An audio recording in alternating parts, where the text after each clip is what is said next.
And welcome back to the Cover 3 podcast here on CBS Sports. I'm Tom Fornelli. That's Bud Elliott. That's Danny Cannell. And it's Wednesday.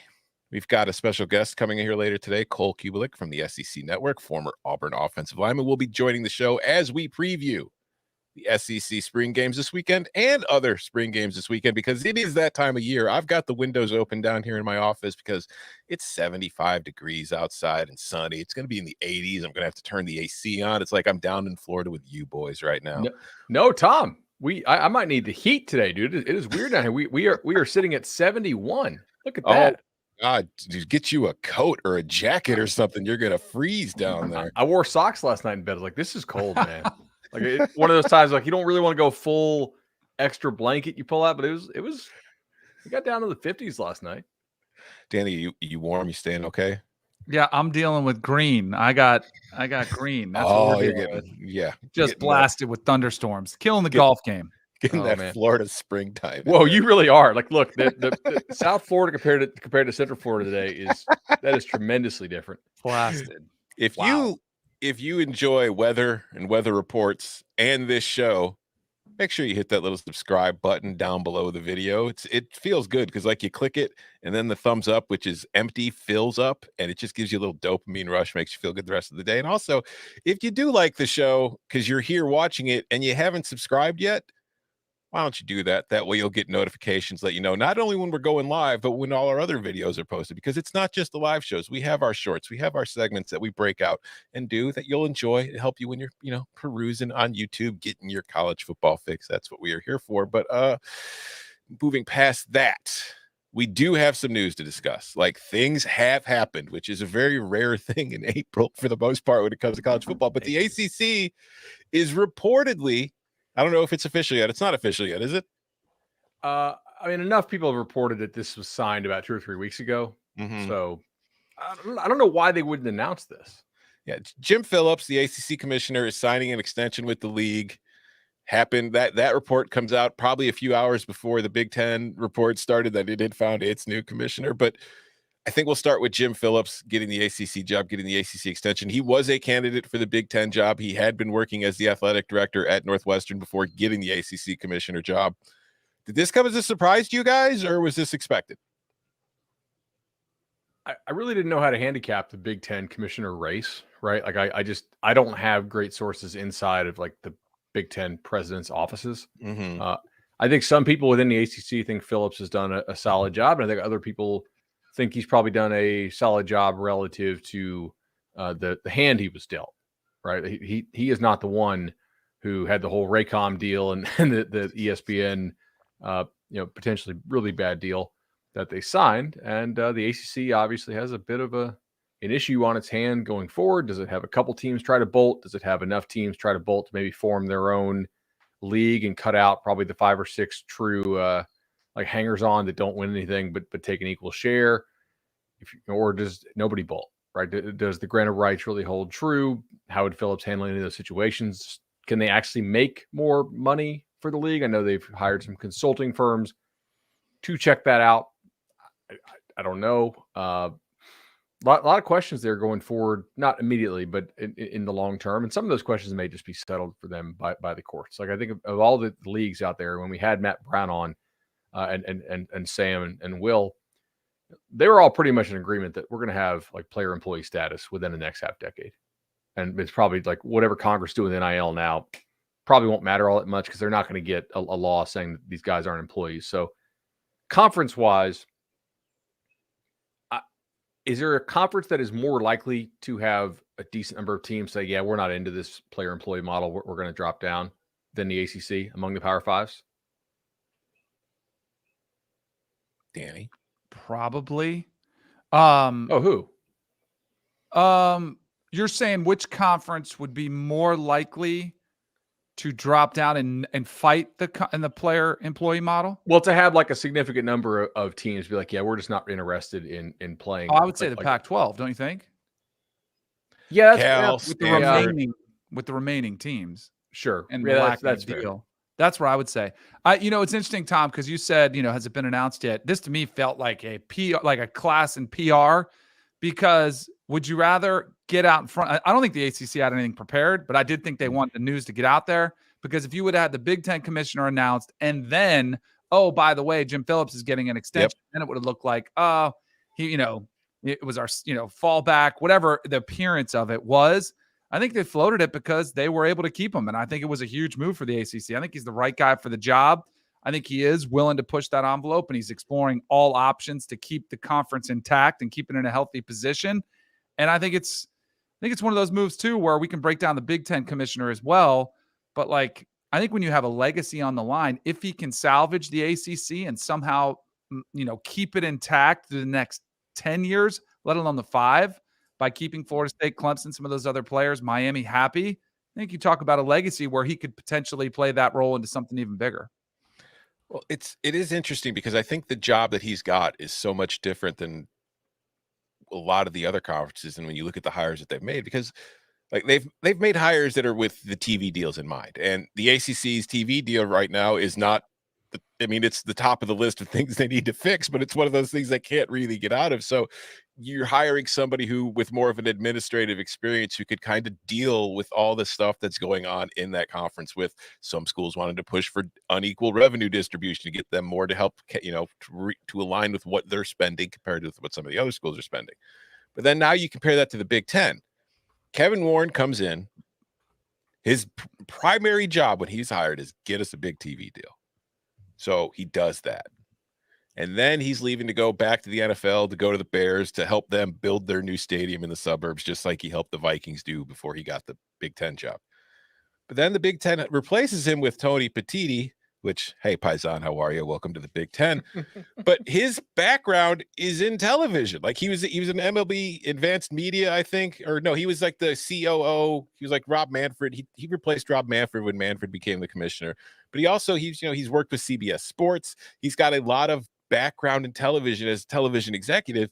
And it was kind of surprising to me in that the Big Ten, which just signed its TV deal, was hiring a commissioner whose experience is in TV. Isn't this the time where you'd kind of want the Jim Phillips hire? You want somebody who can administer and kind of deal with everybody. So that to me is surprising. So I'll just float this guys out to you. Let's recklessly speculate on this one. Are they hiring somebody with TV experience because they plan to have to do a new TV deal in the near future after they add more schools? Danny, what do you think? Does this mean I that they're like getting the way you're going? Because I was thinking about this. What does Tony Petitti do for 6 years? Until this next TV deal. I don't think he stands pat. I don't think he sits still. You mentioned some of his history there. Also helped create the BCS. So I think he's an innovative, mind. He's passionate about college football. I think it is expansion. I think that's on the table. And I think just all of the wealth. And I think there's an interesting, you look at the hires that have been made at all of these jobs. They've all come from the world of entertainment, TV, entertainment with Kleofkoff, Yormark, and now that you've got Petitti in the play. And I think there's a absolute reason for that, because that's where all the money is. And I don't think he's going to come in and just, sit back, kick his feet up and just kind of monitor things. I think he's going to be active and try to, we were talking about legacy with Jim Phillips. I think that, and then the other big thing is which conference is going to step up and take the lead on the player employee model. And my guess would be that would be Sankey. I think he's more aggressively thinking, but maybe it's the Big Ten. They have a ton of money that they could dole out as well. So I think that's the other major issue that's on the table for, Petitti is, he just takes the job. That's actually an interesting thing that I didn't even consider, because Petitti has the experience working with MLB, which had a players union, which is something he probably dealt with. So maybe that's the thinking, is hey, if this is going to be the next step, maybe that's what we're going to see. But yeah, it's weird with conference commissioners when they're coming from outside of college football, because it's I don't know. I have absolutely no idea what this guy's going to be able to do. All right. I think it's a good time. Our guest is here. So what we're going to do right now is we're going to go to the break. And after we come back, Cole Cubelic will join us as we start our breaking down the SEC spring games and all the other SEC spring games from the weekend next. Phenomenal! Absolutely magisterial here!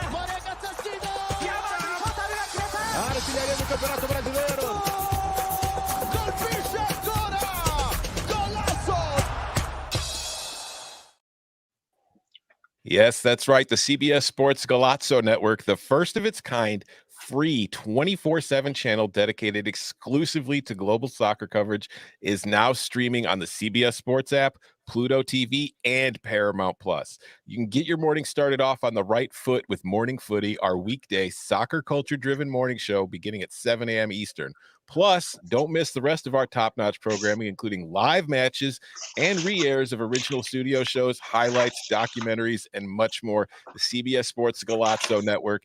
It's the only 24/7 soccer network going right now. So if you love soccer, and I'm wearing a shirt that says Calcio on it, so you know that I do, it is the one place you want to be. So I'm really excited about it. I was watching it yesterday on its debut. They did an excellent job. And like it says, we've got live matches. So it's not just studio shows. It's not just highlights. There will be live matches shown on the network as well. So when I bet soccer now, I might actually watch the game as opposed to just looking at my accounts and see if the bet's won. Like that. That's right. That's like, I'm going to support the network, and I'm a company man. So let's get that morning sweat. Speaking of morning sweats, Cole racing home from the studio to get on the podcast. Cole, welcome to the Cover 3 podcast. Thank you so much for joining us. I appreciate you guys having me. No one let me know that Danny was a part of this, or I'm not sure I would have agreed to it. But it's still good to be here either way. So, yeah. I hope you're ready. I hope you're ready for it. We're coming at you, guns blazing. Let's do this thing. All right. So, I guess, we had Auburn last weekend. That ended. We talked about that on Monday in a 24-24 tie. I want your thoughts on that, Cole. What do you think about spring games ending in a tie? I don't really care because there's really no winner, no loser in a spring game, regardless of how you look at it.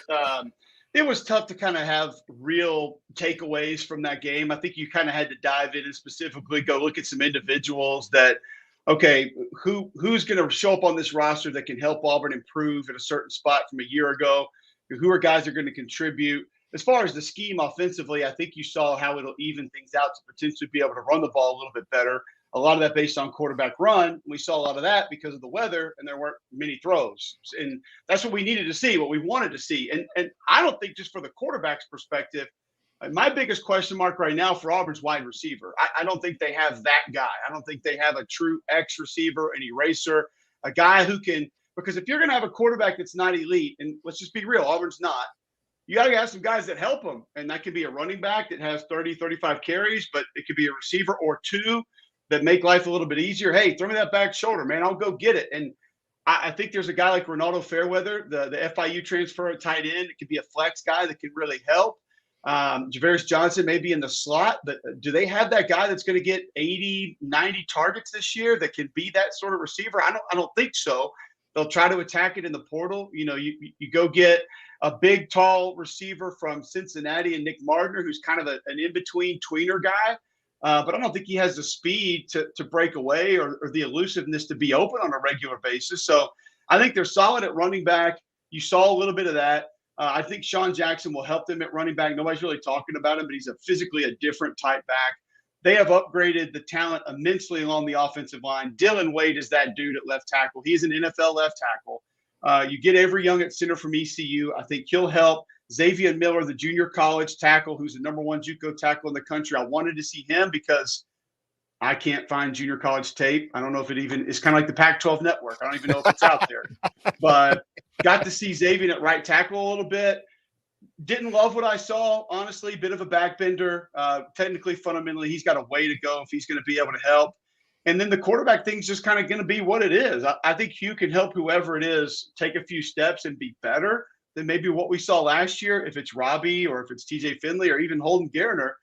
But I do think if there's a certain someone, and there's a couple of them in the portal, that Auburn and Hugh Freeze would consider attacking that guy and trying to get them on the roster as well. Interestingly, I don't know if you guys caught this last night, Hayden Wolf from Old Dominion, who has 1 year left to play. He's from Florida. His coach, Ricky Ronnie, he jumped in the portal last night. His coach, Ricky Ronnie, said he really has different off-field pursuits than what we can give him up here and really wants to get closer to home. So it's like I'm trying to rack my brain. Okay, what programs in the state of Florida will get there might need a very experienced quarterback or Auburn is fairly close to Florida. So who knows? Cole, I had a question for you on this. Is Auburn's offensive line better than its defensive line? And if so, when is the last time you can say that about the Tigers? 2010. Maybe. So you I think mean, it is? I would say it's a little bit of an unknown still, Bud. But that was actually one of the areas that I think I came away from with some confidence on this Auburn team heading into the season because Naseel Kite, the transfer from Maryland, I think he's going to help, and that's what I talk about from an individual perspective. I saw him strike and shed a couple of times. He won a few one-on-one pass rush drills, not drills, but reps. And so you look at him and you say, okay, he's a little bit different body type from your typical SEC interior defensive lineman, but when I watched him at Maryland, he gets sideline to sideline really well. I think he'll help. Justin Rogers can flat out play. Now, he's not as loose as a Derek Brown was or a Marlon Davidson was, but he'll hold the point inside, and Auburn hasn't had that in a while. Jason Jones, big Oregon transfer, did some nice things last year. Consistency's got to come along.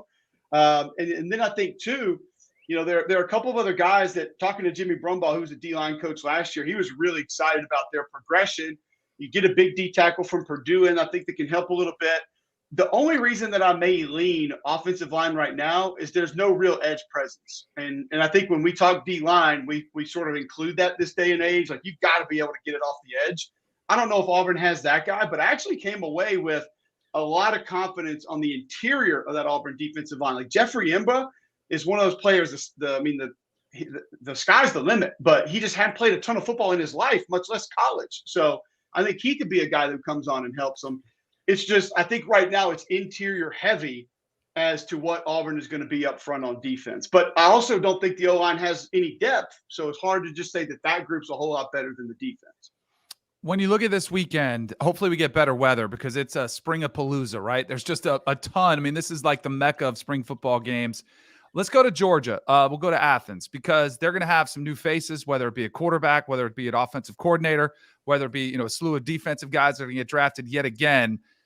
We haven't seen a team three-peat in some time. The schedule is favorable. Why wouldn't Georgia repeat or three-peat? Excuse me. Did you say favorable? Oh, it's a cakewalk. That's from Danny Cannell. That is. I'm trying to play nice. That's an olive branch. That's the biggest hall pass you've ever given an SEC team in the history of your life. It's not even a cakewalk. We had a guy call in on a show this morning and say, I think the Georgia schedule is harder than people think just because Georgia's that good. I was like, bro, have you looked at it? The second best team is not on the schedule. The third best team is not on the schedule. And I think A&M might be the fourth best team. They're not on the schedule. So you're talking about outside of Georgia, who's probably the best team. 4 of the top 5 teams are not from the league, are not on the schedule. And then the non-conference is a joke. I mean, UAB's they're changing head coaches with Trent Dilfer coming in. Brent Key's taking over Georgia Tech. Yeah, UT Martin and somebody else that's not going to have a chance to beat Georgia. It's as light of an SEC schedule as I've seen in a very long time. There just don't feel like there's a lot of scary games. Now, the reason that they wouldn't is you get into either the SEC championship game against an Alabama or an LSU, or you get to the playoff against and I don't know if there are a ton of teams that I look at nationally right now and say, oh, plug them in, they're going to be really good. So somebody's going to have to step up and probably be better than we think they are, Danny, if Georgia's not going to. Because let's be real, could they run the regular season, lose to LSU by a touchdown, and still possibly get in? There'd be a good chance because it's not an automatic USC. It's not an automatic Washington. It's not an automatic Texas or Ohio State or even Michigan right now. I think there's a lot of question marks for a lot of those teams. The reason that they wouldn't, plain and simple, is quarterback. And you can say what you want about Stetson Bennett, where he'll be drafted, how much he'll play in the NFL. He was a damn good college quarterback. And he ran it the way they needed him to run it. When they needed plays with his legs, with his arm, he found ways to make them. And even though he didn't throw for 5,000 yards, that goes a long way at any level of football. So to be able, and I just don't know if for the third year in a row, Kirby can have those guys brainwashed to the point that no one thinks they can win a game and they're not going to win their division and they can't beat Alabama or LSU. Can they overcome all that again? Because I think culture was a massive reason they won that title last year. Yes, talented. Yes, good team, great coaching, but culture aided them greatly. Can that culture bleed over again into this year? We don't know. We don't know what the leadership is going to be like and what it's going to allow. But why not Georgia? I would offer up this point as far as like 1,000-foot view of it. There's a ton of really good quarterbacks in college football, and if they catch one of those guys on a team that's hot at that moment, that could be one that sort of keeps them from doing it for the third year in a row. They almost did last year in the semis. Mhm. There you Yep. go. Absolutely. But that leads to another question, because that happened in the semis. Now, before I get to this question, though, I do want to point out probably the biggest question in Georgia going into next season is, can UGA 11 live up to UGA 10's status? Because UGA 10 won back-to-back titles, the only UGA in history to do that. UGA 11's got a lot of weight on his shoulders. Good luck to him. But can't you just roll him out there one more year, like for good luck? I Like, would just prefer you Those reference dogs him don't as, live real long, man. it's Boom. The new dog is Boom. The old dog was Q. Okay. I don't know. I didn't know this until last year, that we had been brainwashed thinking these dogs were named UGA for so long. But some people know that. I didn't know that. And I played against them. Hell, one of them almost bit one of my teammates. UGA 5, wasn't it? Well, he had a different name. I don't know what that one was named. He was Mike, the Auburn player. That was his name. But no, we met, like Bud, you just mentioned, Georgia ran into a hot quarterback in the semi. We talked about the schedule. It's not even a cakewalk. What happens, though, if Georgia loses a regular season game? With that schedule, do you think one loss like completely takes them out of the playoff picture? Or do you think that the fact that they've won 2 national titles would keep them in the hunt? Yeah, it's one of the unfortunate realities of college football, and that is perception goes a long way in this game. Your helmet, your logo, what you have done recently can carry you for a very long time. And sometimes that's good. Most of the time, it's probably not, because there have been a few times that one of those teams has gotten in, and we may have said, "Oh, well, that's just because they're this team," and then they go win it, and they look, like take Alabama, Georgia in the SEC championship game a couple of years ago. Oh, well, Georgia's just back in it because of what they've done recently, and they're Georgia, and they're an SEC team. Well, then they look pretty convincing and going on to win a national championship. But I would say, unfortunately, unless it's a 40-point blowout to a sub-500 team, I think they have a great chance of still getting in if they lose a game in the regular season, because of just where Georgia is perceived to be right now by so many people. And that's hard as a human being to get that out of your brain and selectively start over every year. Not many people can do that. Not many people can make themselves at the beginning of a football season say, clean slate, don't care what happened, don't care who's back. I just want to watch the games and then make a decision of who I think is better than the other team. That rarely happens. Follow up to that. If Georgia does not win the SEC title game, should they be in the playoff given their schedule? Some of that is dependent on what everybody else has done. How many other teams are truly deserving? Are we weighing them against 2 lost teams from conferences that don't have a lot of great teams in their league? So some of that's dependent, Bud. And listen, I'm not saying it should never happen. I hate a team losing and then getting in. Like I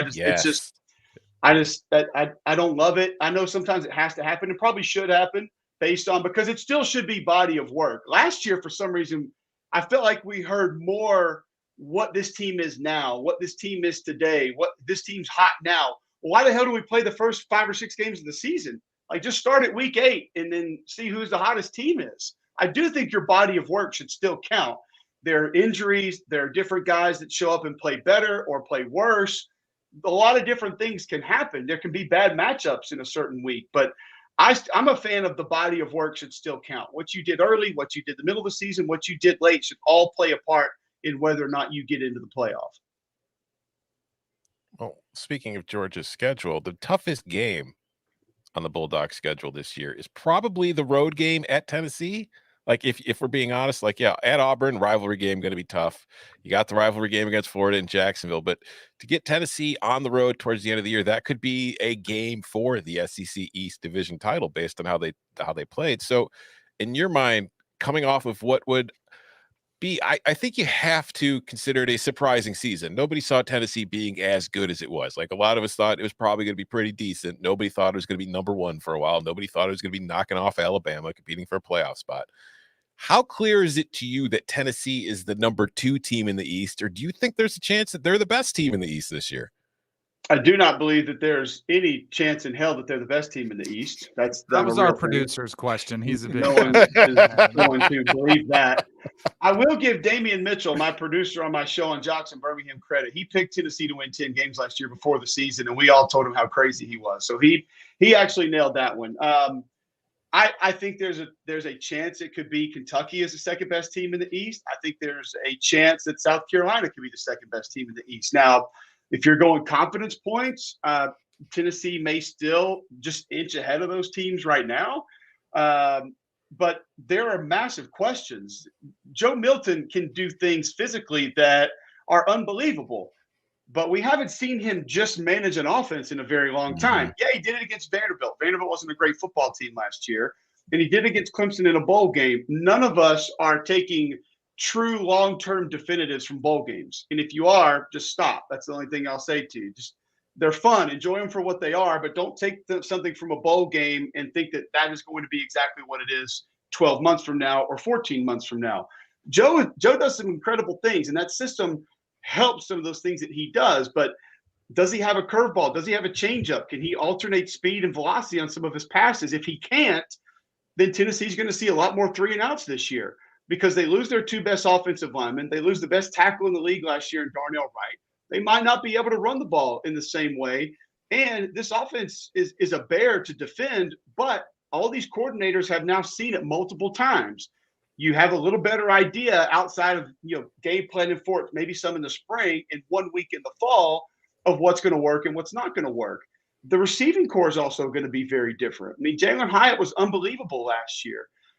You had another receiver that's going to come off the board late first, early second that didn't play the entire year, but he was great when he was there. You lose one of your tight ends, which was a big help a season ago. And let's be real, the defense wasn't good last year. It just wasn't. So and you lose some key pieces to that group as well.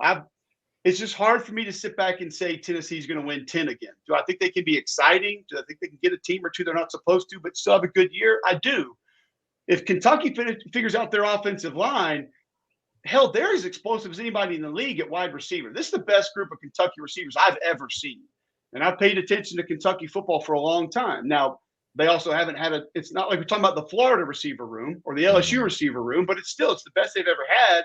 You got a quarterback with a ton of experience. Brad White's a great defensive coordinator. Now Liam Cohen comes back to work the offense. And Ray Davis is there at tailback, who I thought was maybe the most underrated player in the league last year. They have a chance, is all I'm saying. South Carolina, if they can take some of the magic of Spencer Rattler at the end of last year and consistently get that across the course of a year, Juice Wells, I think, is the best receiver coming back in the SEC. You got a big group of tight ends that could help. You got a couple of different options at tailback. I think a lot of your defensive line is back. And keep in mind, Jordan Strong comes back, led the nation in sacks 2 years ago at Georgia State, and Mo Kaba comes back at linebacker. If those two are healthy, they lost them early last year. Maybe Clayton White's defense is a little bit better. So I think there are a couple of coin flip teams after Georgia that could be there and reasons they might not be there. And I would include Tennessee in that category. Cole's got me juiced about Kentucky. I was not expecting that coming into the show today. Right. I just saw the Florida Gators are a 9-point underdog against Utah week 1. You didn't. I thought you were going to say against themselves in the spring game tomorrow. Well, it might be that too. I mean, that doesn't bode well for Billy Napier. What are your expectations for the Gators this year? There's a lot of question marks, Danny. I'll start with this. I'm a big Billy Napier fan. I love the way that he managed things. I love the culture aspect of how he tries to build a program, how he has built a program in the past there at Louisiana. He did have some certain advantages in how that thing was going. I don't love the quarterback situation. And I've heard a lot of people this spring tell me that Graham Mertz comes to practice and watches film and is in the locker room. And so we should get excited about that. I don't get excited about people doing the stuff they're supposed to do. Like, do some things that we don't expect you to do, and then I'll get a little bit excited about it. That's like telling me I had a great practice because none of my shotgun snaps went over the quarterback's head. Well, hell, that's what we're supposed to do for that day. I mean, do some things that are not anticipated by you on a daily basis as a college football player, and I might be wowed. I think the offensive line could be fine. They've added a few pieces there that I think could help. I don't know if the Baylor transfers in school, out of school, leaving, not leaving. He was going to help, but I have no idea. He said he was coming back, but now there's like reports out there that he messed up his shoulder before he did the transfer portal announcement. And maybe it's kind of an emotional decision, but like there's questions as to his availability for the fall was the last thing I had read on Swamp 24/7. So Okay, if he's there, he's going to help, and I think he's a guy that they could have relied upon. I don't think they're going to be dynamic at quarterback. They're not what they have been at wide receiver, but they're probably a little bit better than some people give them credit for. I think running back can be fine, but it's just Florida has been great at times because they have players that you can't manage, that you can't deal with at a lot of different positions: edge, defensive tackle, wide receiver, tight end, quarterback. Where are those guys that teams are not going to have answers for? Now, Billy's scheme can overcome a lot of that because of how they even things out. You take advantage of bootlegs, play actions, throwbacks, split zone, motion. There's a lot of visual deception that can help them find yards, and that was a lot of it last year. I mean, they weren't just bulldozing people at the point of attack and had running backs that could run through everybody.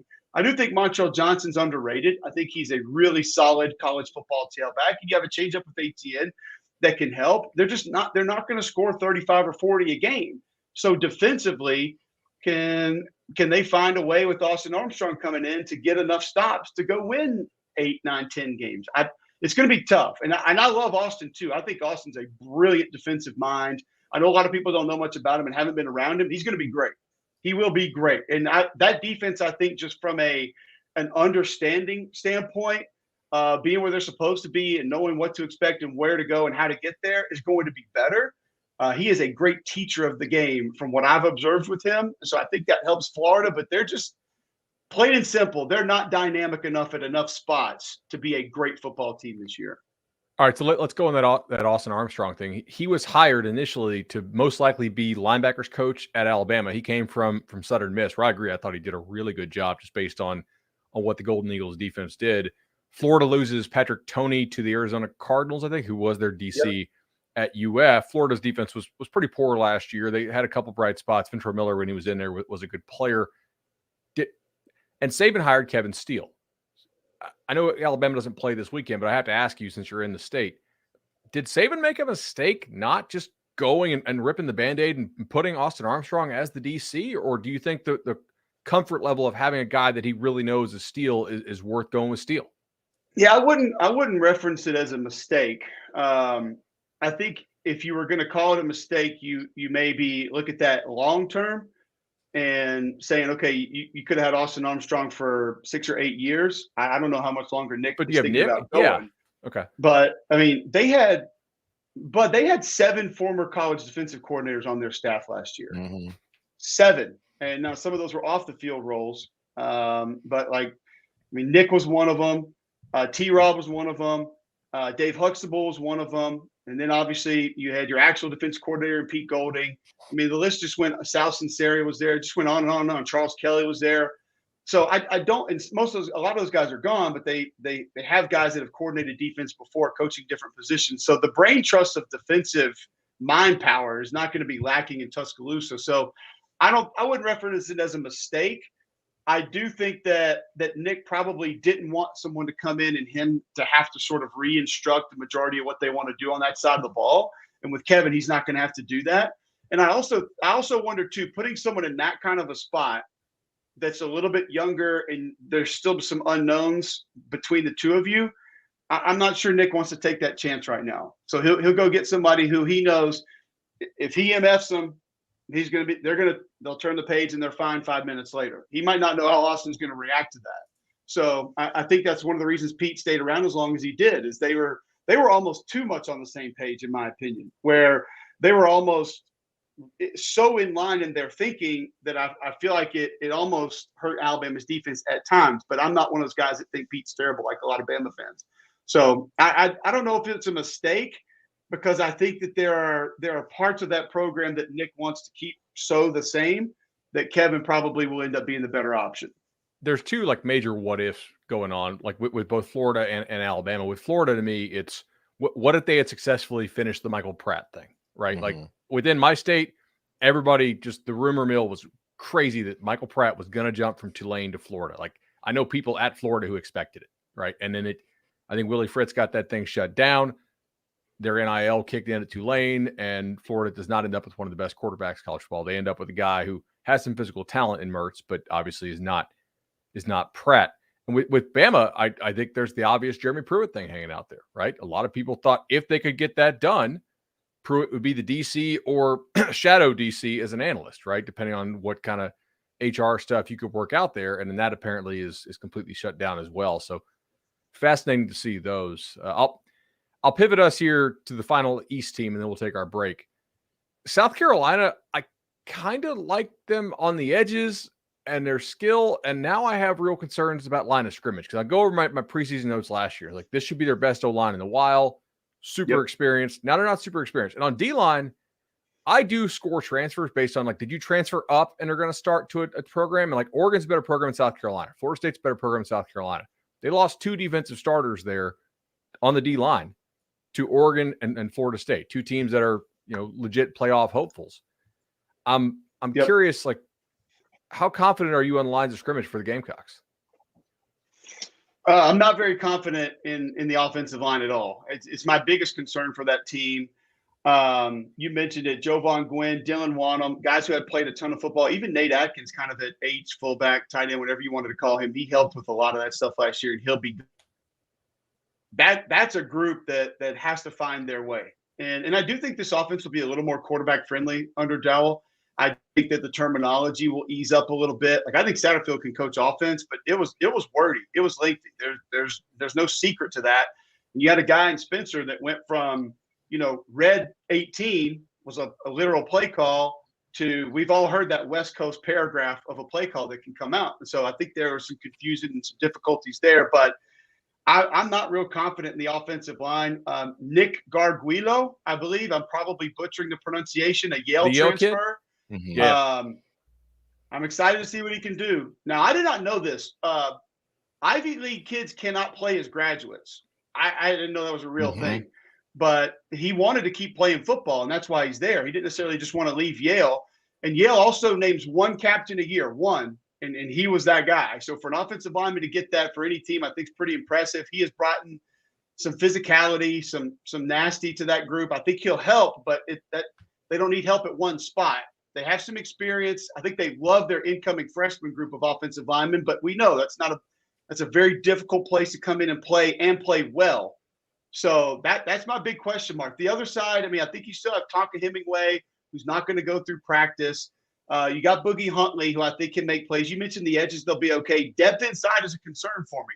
You're definitely going to have to give. Who's the freshman? Is it the freshman D line? Xavier McLeod is his name coming in. Somebody like that's going to have to help that D line come in and play because they just don't have the numbers inside to survive an SEC season. They're going to need help from some young kids on the D line, maybe on the offensive line, and maybe at tight end as well. I also think they have some concerns in the secondary because they are going to lose a couple of corners in the NFL draft here. And so when you combine some problems maybe on the D line and the lack of pass rush and some inexperienced players in the secondary, especially early in the season, there could be some defensive struggles. As for the Yale transfer, based on my experience, football players at Yale are kind of dorks. I don't know if we should expect much from him. So I'll tell you this. You go to the South Carolina roster right now and pull it up and go to number 69 and you tell me if you tell that to that dude's face. I'm guessing the answer is no. Hell no. But he's not on looking at him. That's a Barton It's 7? at our guy Barton. Yeah. Yeah. So Barton used to be on this show before he went to Vandy. So we got to dig at him. Played at Yale like a nerd. All right. Let's hit the break. Coming up on the other side, we will not talk about any more nerds from Yale, but we will talk about the SEC West teams in spring practice this weekend next. Now streaming on Paramount Plus. We should go to the Super Bowl. I'm in. Inspired by a true story. I'm taking this one. He's cute. One trip. Come on, ladies. Can change your life. I'm at a party with a bunch of kids. I'm 36. I'm a man. You're working on it. Lily Tomlin, Jane Fonda, Rita Moreno, and Sally Field. This has been the best weekend of my whole life. Why is champagne such a violent beverage? 80 for Brady. Rated PG-13. Now streaming on Paramount Plus. All right. So looking around the SEC West at some of the games going on this weekend, one of the more interesting spots to me is at Arkansas. Kendall Briles is gone. You've got Dan Enos coming in to run the offense. And this was a team that the last few years has been very explosive on the offensive side of the football with KJ Jefferson. What are your thoughts going in with this Razorbacks team with Enos running the OC? Obviously, he's got experience. He's been the OC at the school before. But what are your expectations for the Hogs going into 2023? It's a tough decision and a tough ask, because it's kind of similar to South Carolina every year. I feel like Arkansas has one of the most difficult schedules in the country every year. Like, who in their right mind sends you to BYU on the road in the middle of an SEC schedule? Like, it's nonsensical that it should ever happen. They'll get BYU again, but they'll get them at home. I like the Dan Enos hire. I think Kendall Briles is one of the best in college football, but Dan Enos will be a little bit different. We've seen him be heavy quarterback run in the MAC. We've seen him be kind of spread-ish. We've seen him be West Coast-ish, sort of pro style. But the main reason that I like bringing him in is, and a lot of people forget this, when Jalen Hurts figured out how to throw a football at Alabama, Dan Enos was the guy that was there helping him do it. And so I do think technically and fundamentally there is still a little bit of development left in KJ Jefferson outside of just being a powerful runner or having the arm strength to make certain throws. And Dan might be able to get some of that out of him. And he doesn't feel like someone who comes in and says, hey, I'm going to run my system no matter what players we have. He'll cater it to their strengths. And they got a massive strength in Rocket Sanders in the backfield. I mean, I think he and Judkins are the two best running backs returning in the SEC. He's a guy that you can lean on 25, 35 a game if he needs to go there. Now, you lose your best offensive lineman at center, but you have some experience coming back. The tight end thing, I'm really interested to see, because Trey Knox was big for them last year. Not a dominant blocker, but he would at least get in there and give you the effort. And the weapons on the perimeter. Like, if you ask me right now, give me the one thing you're watching for Arkansas in their spring game, I want to see perimeter weapons. And a lot of people will say secondary, because that secondary was bad last year. It was. But I want to see the guys on the outside, because if they're going to win games, they're going to win games with offense. Elite quarterback, elite tailback, and then do they have enough guys around them to be able to go win games? I think Travis Williams gets the defense a little bit better. They're going to move to more of an even front. I think that'll help them up just from an alignment standpoint. When they were good under Barry, they had to have that guy at nose guard. It was Richardson like 4 years ago, and then here comes Ridgeway after that. They get lucky again. But then we saw last year when they didn't have that guy, they couldn't really play that way. And so you get a Georgia DB coming in that's going to start at corner. You got some guys that have been around that I think are going to start at corner and safety. So that position, if it's a little bit better, the defense will be fine. You don't have a Drew Sanders, but I think collectively the defense can take some strides. But they're going to win with offense, and I think they have to have guys on the outside if they're going to be able to do it. By the way, we caught a couple one-star reviews from Arkansas fans about June or July of last year when I was like, I don't think they have that dude who messes everybody up at nose on the inside. And if you guys can go edit those 1 or 2 star reviews into 5 stars and maybe give us a new 5-star Arkansas fans for exactly how right we were about that. Because I remember I was fans are never wrong though, bud. That's I mean, like, come on, guys. Like, we're not just randomly throw it. Like, I'm going to pick Arkansas to have a nose guard this year. Like I'm guessing about that. You know, we have a long history of hating Arkansas nose guards. They think we hate them. All right, so you kind of think KJ has like real quarterback ability, not Kendall Briles creation type ability, or do you think they're just going to run the hell out of him? Listen, I think Kendall helped a lot, and what he does with visual deception. The tempo helps a little bit. He gives you a lot of simple, high percentage throws. But I just think from a skill set, I think KJ has the ability to be a great college quarterback. Now, it's going to be interesting to see him in a new system that maybe does ask a little bit more of him as far as reading more than half of a field and diagnosing defenses in a different way. But what I believe is that with Cody Kennedy still coaching that offensive line, Sam still being there, a lot of those guys returning, an elite tailback and a quarterback that gives you a run threat, not just on the perimeter, but also between the tackles, that's going to force defenses to play you a way that should open up some throws for him. Once again, how long have we been hearing about Matt Landers? You guys know who first told me about Matt Landers? Jake Fromm in a meeting before a game. Jake Fromm, he said he's Randy Moss in practice. That was like 11 years ago. And then all of a sudden he can't do it at Toledo. He didn't do it at Georgia. And look how good he was for Arkansas last year. I mean, he was huge. So do they have those kind of guys that can step up and have that kind of a year? I'm not really sure. They need one or two, and I do think KJ can put together a pretty good season. Matt Landers is kind of a reason why you can't totally sell the idea of Joe Milton being healthy. I'm speaking to this because they're both Florida guys. You know, like I'd seen Landers. We always knew physically he was freaky, but just the production wasn't necessarily there. Like Cole said, didn't get it out of him. Joe Milton, horrible completion percentage in high school. Like the kind of tool set that gets coaches fired, right? Michigan can't make it work. He starts as the starter for Tennessee, doesn't throw the ball well at all. But like Tennessee's staff is confident that they've worked on his mechanics, his accuracy, and they think he's going to be good. So I mean, yeah, like there's reasons sometimes these guys that were 5 stars coming out of high school that don't do a damn thing in college still get picked 5th, 6th round because the NFL teams see the same stuff that we saw. It's like, well, this guy we know can't work. This guy potentially could work. So I'm curious to see if they can get yet like another level out of Landers there at Arkansas. Also, they had some 5th round. We're doing that in the 1st round this year. We're doing that in the first 10 picks this year. That's true. We got guys that'll be gone by 5. I'm telling you right now. You know, some people put Levis into that category. He's played more quarterback, but still, it's based on how far and how hard you can throw it and how fast you can run and how you're built. So that's we still have that conversation in the NFL draft in the early rounds of, is it worth taking? I had this conversation with a buddy of mine. And I said, I think that now more than ever, because you're getting more players from more places and more guys are doing more things away from the actual field, 7-on-7, quarterback coach, you know, throwing in the indoor facility, whatever that is, that we're making more decisions based on player or ability. And I think for a long time it was just, we just want the player.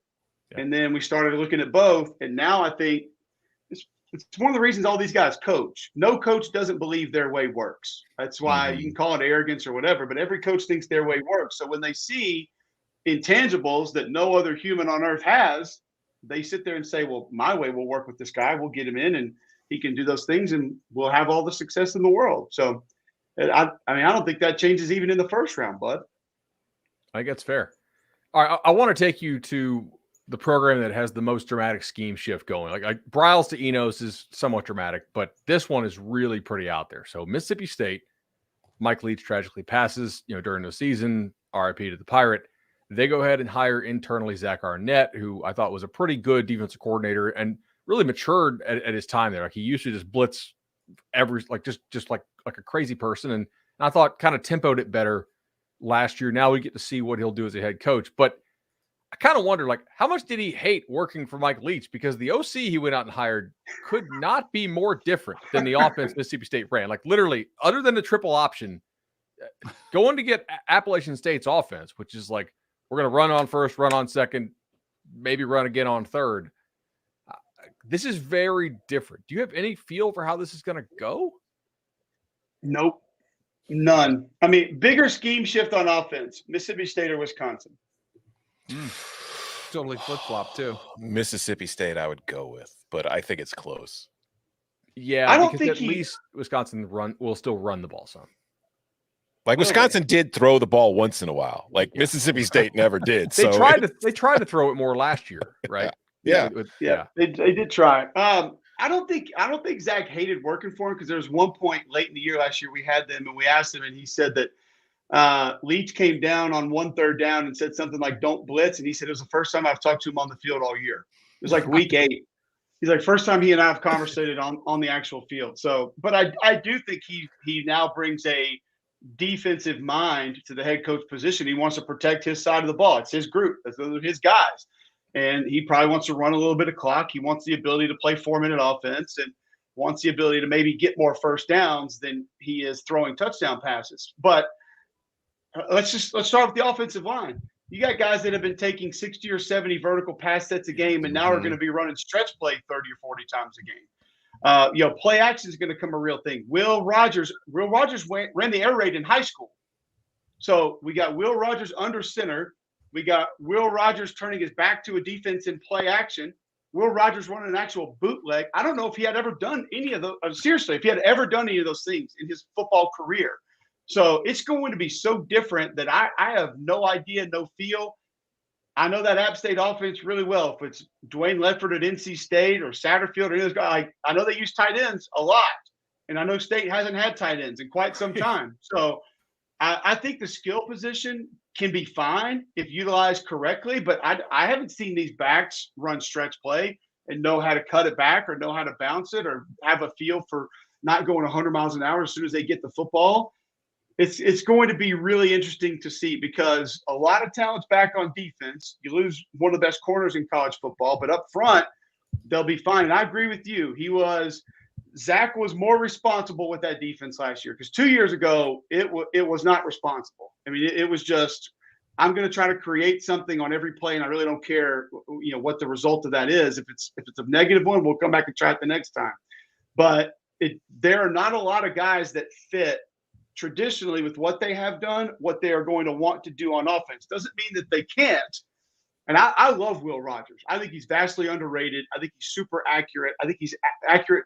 Everybody who just says, oh, he dinks and dunks, like put the Kentucky game from 20 on and watch him push the ball down the field. Put the Auburn game on 2 years ago when they had that comeback and watch how he attacks the middle of the field, down the field, over and over and over again. I think he's a great college quarterback. It's just, is he a great college quarterback not running the air raid? We don't know the answer to that.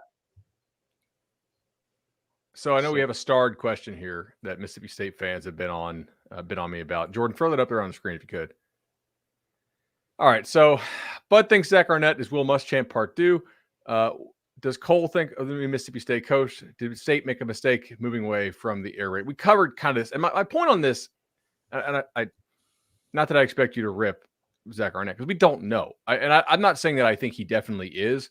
I'm just like, when you are at a non-resourced SEC program, and by that I mean like the programs that do not go out there and get the 4 and 5 stars. If your plan is we're going to out-tough you and we're going to physically pound you, that typically has not worked. Stoops has done the best job of it, but he's in the East. In the West, it is tougher because, like, we know Gus is going to get some real dudes. Not Gus, excuse me. Freeze is going to get some real dudes there at Auburn. LSU's got him. A&M, like, that's one spot where they don't suck is D-line, right? Bama's going to have them. Can this, like, physical toughness, run the ball plan work at a Mississippi State? Because we saw it at South Carolina, and it was terrible. Yeah, I think we saw this. Well, I mean, App State beat South Carolina in the time that you're talking about, so maybe it can work. We have seen State be this team before. When I was playing college football, this is exactly who they were. Like, we're going to have this. Jolie Doma's running the defense. We're coming out of nowhere. We might not have a person with their hand on the ground. And Dante Walker and these guys are going to get the ball 40 times a game, and we're going to have bigger, badder, meaner dudes than you. You might be more athletic, and your scheme might be able to take advantage of all that, but you are not going to want to fight us. And I agree with you on Stoops. Like, his blueprint has been there might be better, more talented defenses, but we're not the one that you want to see in an alley. So it can work to an extent, but at some point in time, you have to match athleticism and you have to match talent or have more than some other teams if you're going to be able to consistently find ways to win games. What I do like about this scheme is, yes, it's run heavy, but you don't have to have a bunch of Quentin Nelsons to be able to be successful doing it. It's much more about a feel and about continuity and a gel and a back that gets it and understands it, and then taking advantage of everything around it, because you can widen the surface of the defense, which open things up inside. You can force them to play the backside with bootlegs and quarterback keeps and read plays, and then you get your shot plays down the field with your heavy play action. So, but these guys haven't done any of that. So that's what I think makes it a little bit more difficult. As far as Zach Arnett as a head coach, there's no way to know. But it is interesting, like the Muschamp comparison, because you think about Will's influence. I mean, everybody just says Saban, but he was under Bill Oliver before he was under Nick Saban. So he's been around a lot of brilliant defensive minds. Then he goes to Texas. Well, you got all the Rocky Long influence and everything with Zach Arnett. It's like he's had brilliant defensive minds he's been around who have also been other good head coaches. So I don't know if it's a contrast of what he's going to be as a head coach. I don't even know if he has a T-Rob to be able to go out and get him a bunch of talent. But it's going to be tough either way because it's a massive switch, a massive overhaul. And like you said, it's a style that has not been overly effective for a lot of SEC teams. that traditionally don't just have better guys than you do. All right, Cole, we'll get you out of here on this. I tweeted out a graphic breaking down the true SEC title contenders this year. It's just for this year for folks listening or watching at home. And if you are on the audio side, I'll read the graphic to you so we're not just a total YouTube show today. All right, SEC championship tiers. Should win, Georgia. Need to play to their potential, Bama, LSU. Need to play to their potential and have injuries to the above teams, Tennessee and A&M. No shot, the other 9. Am I wrong on this? If so, where am I wrong? I would take Arkansas and maybe Kentucky and put them in the need injuries to above teams category. The main reason I say that is I don't think they are where the rest of those teams are in that category. So I think they're further away from the bottom, and they might not be closer to Alabama, LSU, or even to Tennessee and A&M, but I do think they're further away than the rest of the collection in that tier. So if I made a category that said miracle season possible, Arkansas, Kentucky would be in that category. Correct. And then miracles ain't happening, the other 7. Probably, yeah. I would agree with that. Like, where do most people have the most issue? They really don't think Tennessee and A&M have any shot. Like, they want to move them down into the can't win category. And I just think, like, guys, TCU played for the national title last year. Like, things happen in college football. If A&M or Tennessee play to potential and, you know, Bama or Georgia get some injuries or LSU gets a bunch of injuries, they could easily do it.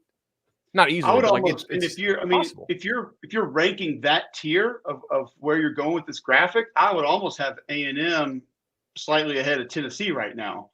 Just because I think collectively they have more that can be problematic on a Saturday than Tennessee does. Like, look at what Georgia's defense did to Tennessee last year. Like, where were the other ways that Tennessee could have won that game? There weren't any. Are they going to win a game on defense this year? Absolutely not. Are they going to win a game with their running back this year? Probably not. Are they going to win a game because their offensive line is great? No. A&M has a chance to have a great offensive line. They have receivers who can take over a game. I think they have a quarterback who's really good. They have a defensive line that can take over a game. Now, am I worried about second and third level of the defense? Yes, I am. But I think there are more variables for A&M to go out and more parts of their team to be great on any given Saturday than Tennessee right now. Now, I mean, listen, Joe Milton's got a ton of ability, and the receiver up position's apparently been upgraded through the portal. I don't really know how it's going to look. But I feel like Tennessee has to have one thing working really well to beat you.